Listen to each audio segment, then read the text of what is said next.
When you think of penguins, you probably imagine small, waddling birds sliding across Antarctic ice. But what if I told you some were giants? So tall they could look a human right in the eye, or eye socket. Today we're diving deep into the penguin kingdom, from palm-sized puffballs to prehistoric predators the size of pro wrestlers. This is the story of penguins. Let's begin at the smallest end of the penguin family. This is the little blue penguin, also known as the fairy penguin. These tiny penguins are lightning fast in water and surprisingly loud at night.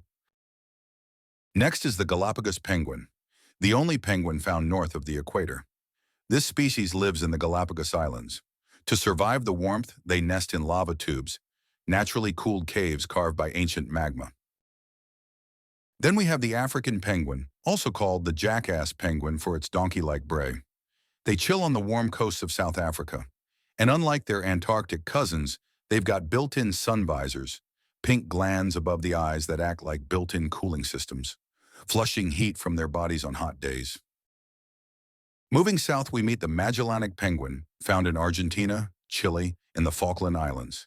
These penguins are famous for digging deep burrows, like feathered tunnel builders, and they often return to the same nest and mate year after year. Next is the Humboldt penguin, native to the coastal deserts of Peru and Chile. These penguins live in one of the driest places on Earth, the Atacama Desert. But thanks to the cold Humboldt current, they thrive, nesting in guano caves formed by generations of seabird droppings. Now, stepping up in size, we meet the majestic king penguin. You'll find them on subantarctic islands like South Georgia and the Kerguelens. King penguins don't build nests. Instead, they carry their eggs on their feet, under a flap of skin, through weeks of cold winds. Their chicks are born with thick brown down, earning the nickname Oakum Boys from sailors. And then comes the monarch of modern penguins, the emperor penguin, the tallest and heaviest living penguin. Native to Antarctica, it's the only bird that breeds in the heart of the polar winter. They're also record holders, diving deeper than 500 meters to catch fish beneath the ice.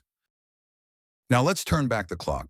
Buried for tens of millions of years, scattered bones beneath ancient Earth, each fossil tells a story of a world ruled not by whales or seals, but by penguins.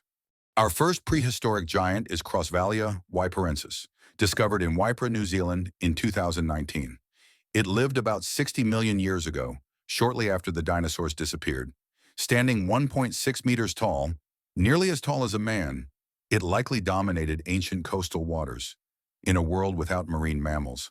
Next comes Kumimanu biceae, whose name means monster bird in Maori. It was found in Otago, New Zealand, and lived around 55 million years ago. It stood 1.7 meters tall and weighed close to 100 kilograms. It's among the oldest and heaviest penguins ever discovered, and it swam in warm prehistoric oceans, feeding on fish long before seals or whales appeared. And finally, the largest penguin of all, Palaeeudyptes klekowskii, also known as the Colossus Penguin. Discovered on Seymour Island, Antarctica, this giant roamed the Earth 37 million years ago. It likely stood 2 meters tall and weighed around 115 kilograms. That's heavier than most humans, and fossil studies suggest it could hold its breath for up to 40 minutes, diving deeper than any penguin alive today. A true titan of the ancient seas. From the 33-centimeter little blue penguin to the 2-meter colossus of Antarctica, penguins have conquered deserts, volcanoes, and oceans. A flightless bird that soared high. For over 60 million years, they've remained one of evolution's most versatile birds, shaped by land, sea, and survival. This was Global. If this size showdown amazed you, hit like, subscribe, and waddle into our next 3D comparison.